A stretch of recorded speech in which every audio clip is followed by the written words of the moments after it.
All right, guys, let's get to some fan questions. Chael, this is Dave from Connecticut.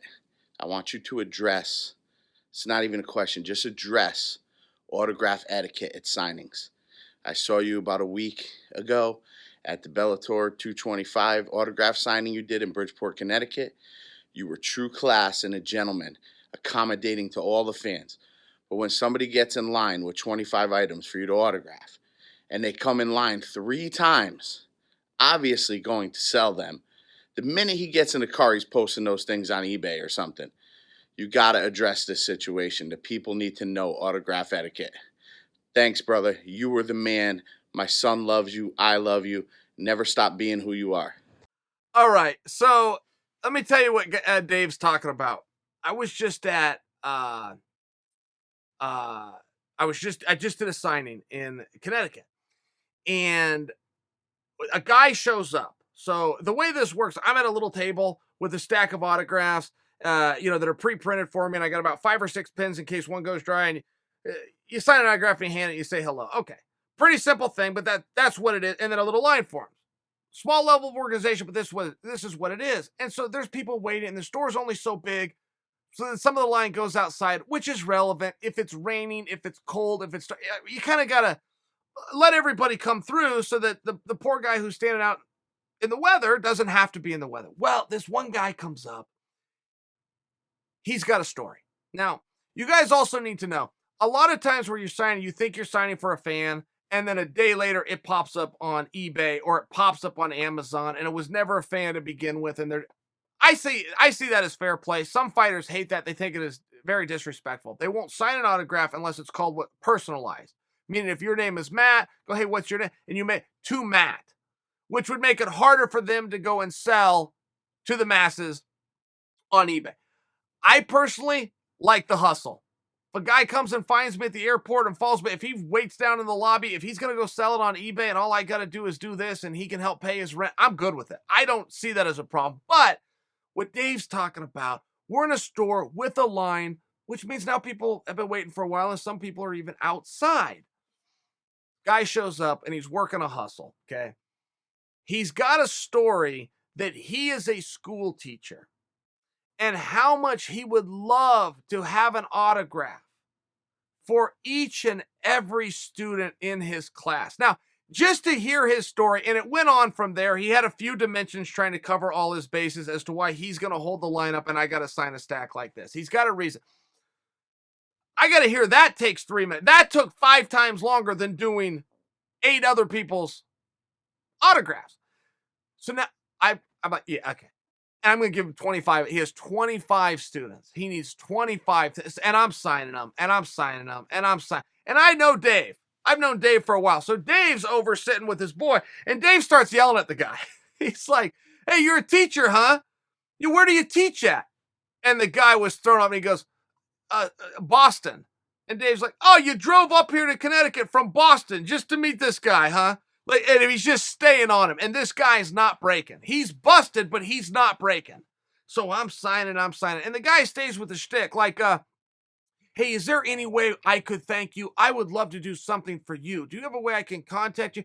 Maybe I could my class could send you a letter. So it's like, dude, please just stop with it. You're busted. It's out. I hope you make a few bucks on eBay.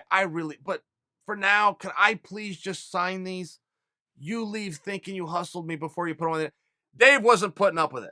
Dave was staying on, and they're having a back and forth while I'm trying to keep a straight face and sign while I really want to break character and start laughing because Dave has caught the guy. Anyway, that's what it was about.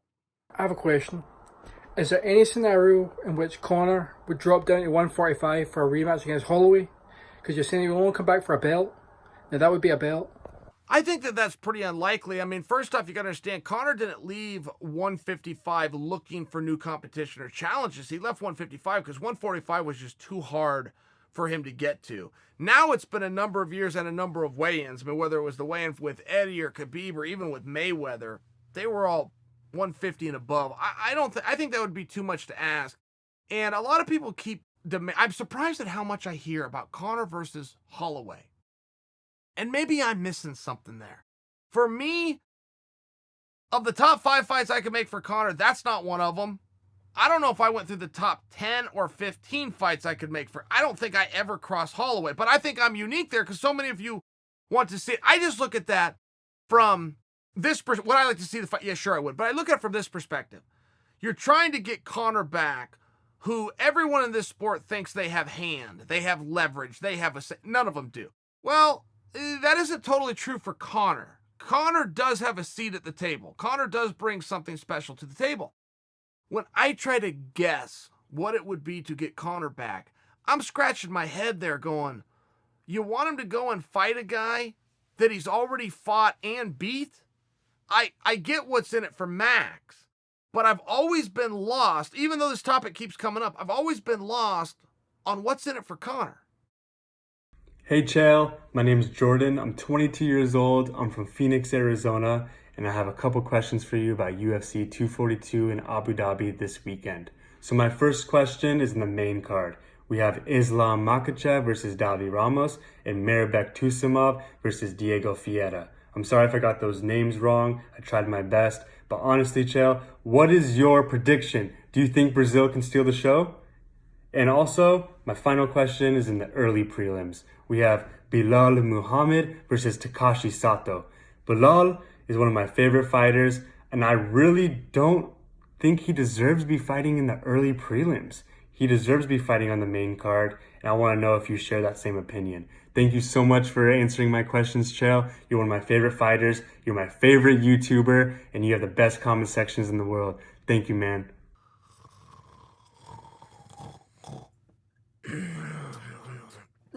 Jordan, what? Hey Chael, my favorite parts of your channel has been you talking about your Greco-Roman stories, guys with like Lindland and Couture.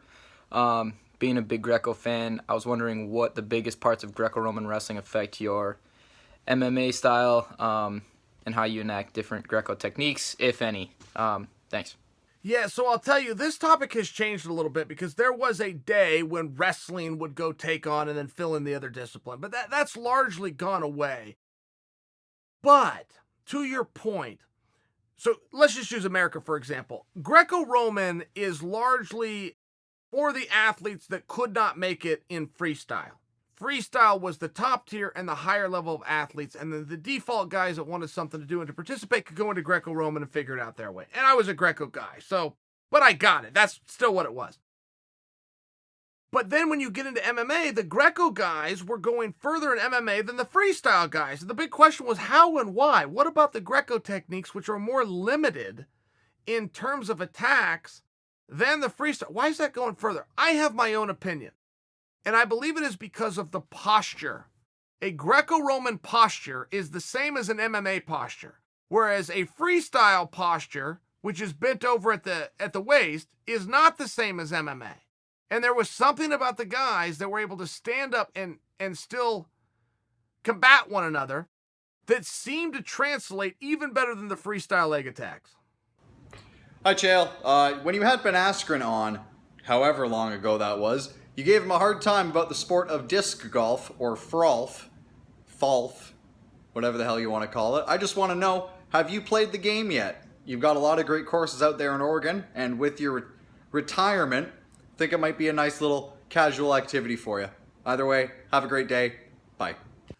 I have disc golf. So Askren sent me a number of discs. Now, I must tell you, there was something more sophisticated and advanced about this when I heard about it. I guess I was thinking of golf, which now I'm thinking about these really beautiful courses and bodies of water with fish and waterfalls and a clubhouse to go have a sandwich. Yeah, it's none of those things. However, the game is very fun. And it does get you outside, and it does allow you to go see a part of the country that you haven't seen before. It is very beautiful, and everybody's happy. But to compare it to golf and some of the images and visionary of your day, it felt like it was a little bit of a stretch. Hey Chael, how's it going? My name is Carter. It recently just got announced that October 25th in Bellator, Frank Mir will be fighting Roy Nelson. I really like the fight. I have to give the advantage to Mir. He has extremely sharp ground game skills, as we all know. I believe he has a better cardio than Roy. And while because of the cardio, he's not necessarily a better striker than Roy, that he could put a better pace on him. I think this is going to be a good fight. I also believe that with Mir turning 40 back in May, that if he does win this fight, I believe he will retire afterwards. So what do you think? Who do you think will emerge as victor out of this fight? Bass Dude in Portland. Okay, so I will remind you, this is actually a rematch. It will be the third time these guys have competed. So let's back up. These two run into each other in a jiu-jitsu tournament, which Frank Mir is known as this jiu-jitsu ace, and Roy Nelson is not. Roy kicks Frank's ass, and it was a huge surprise. I think even Roy was surprised. Wow, I didn't know I was that good on the ground. So they rematch in MMA, and a lot of people that were familiar with that grappling match thought, well, this is not going to go well for Frank. Roy's got this huge right hand and has already showed he can dominate him on the ground. Well, opposite happened in MMA. Frank threw Roy every which way but loose. He had the jump on the feet. I remember he tied him up at one point and like did a judo threw Roy all through the air, dominated him on the ground. Wasn't ultra competitive, but now they're still 1-1. And and then you have to have a big discussion. Well, do those matches even have anything to do with this next match? I don't know the answer to that. I think that Roy has looked fairly consistent as of late. I think that Frank Mir got a little bit of an eye-opening in his last fight, and from what I'm hearing is taking things a little bit more focused and disciplined, which one thing we do know about Frank is there's two Franks. There's the focused Frank and the unfocused Frank. Unfocused Frank lost 4 fights in a row. Focused Frank has won world championships, main evented major events, stretched out Brock Lesnar. I mean, so there's two guys, and I do think that always makes it interesting. So I agree with you. I'm also excited for that fight. How they got here and why these guys want to go on a fight. I wish they'd do a better job of coming out and telling us. But matchup-wise and skill-wise and potential ranking and storylines leading to Bellator's heavyweight division into 2020, I think a lot is on this match.